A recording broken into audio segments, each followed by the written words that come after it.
on the axle assembly. Semi-trailers have an air brake system. When the driver applies the brakes, there's a release of air pressure into the brake chambers, triggering the brake shoes to bear down on the brake drums and stop the vehicle. Once the wheels and suspension system are in place, workers install the axle assembly under the trailer.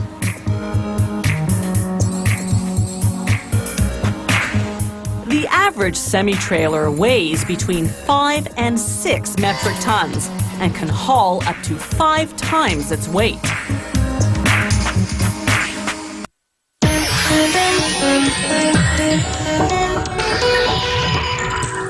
A recorder is a type of flute that's played vertically. It consists of a mouthpiece that works like a whistle connected to a tube with finger holes. Mass-produced plastic recorders are a staple of elementary school music programs. Real musicians, though, play finer wooden recorders.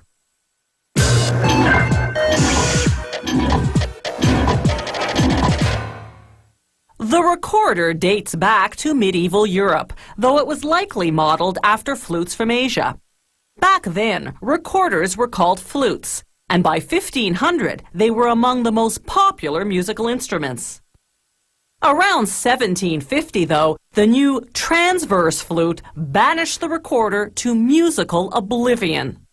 It took a 20th century revival of music from the Renaissance and Baroque periods to bring the long-forgotten recorder some noteworthy attention.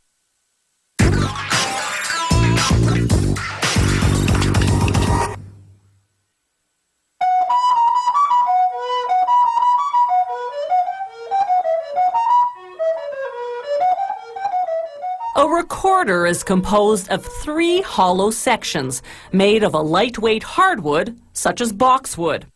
Crafting one section at a time, they find a portion free of cracks, knots, and other faults, then cut away the surrounding wood using a bandsaw. They measure the block's diameter to ensure it's large enough. Then they carefully mark and drill through the midpoint in order to mount the block on a lathe. Precision is critical. The block must be perfectly centered as they round it into a cylinder.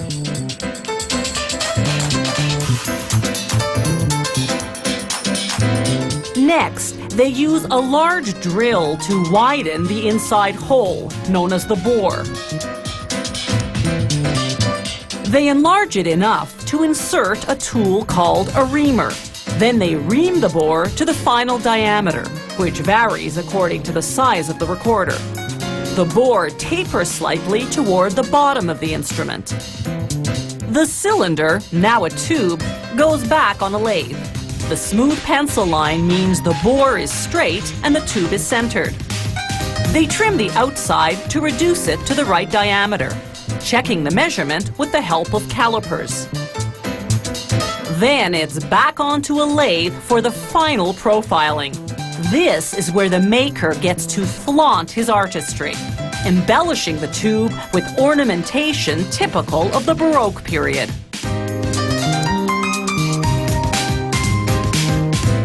From raw wood to this decorative stage, it takes about an hour and a half to cut and shape the recorder's 3 sections: the head joint, the middle joint, and the foot joint.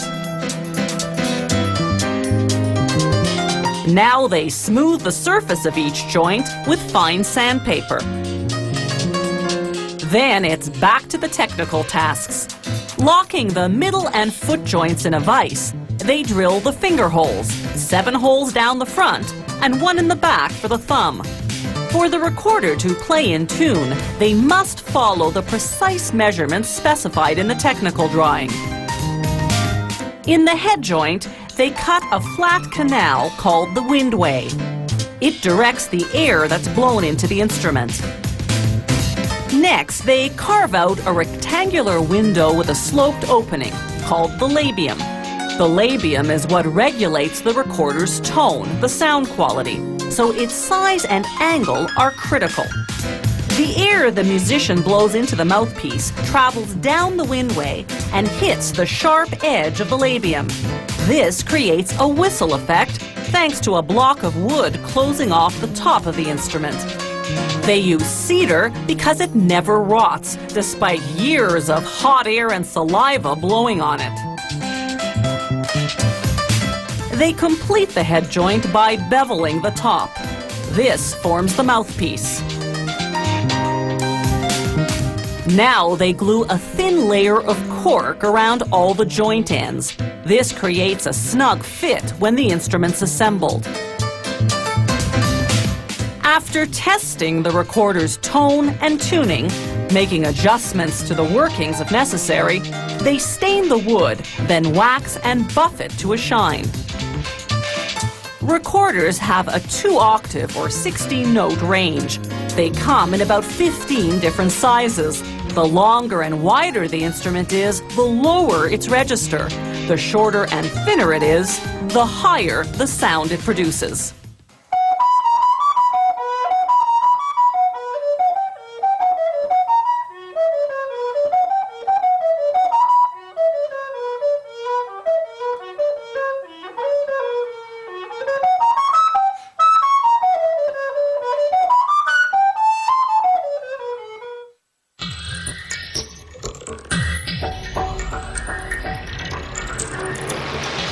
If you have any comments about the show, or if you'd like to suggest topics for future shows, drop us a line at www.howitismade.net. The How It's Made crew vehicle is courtesy of Subaru Canada.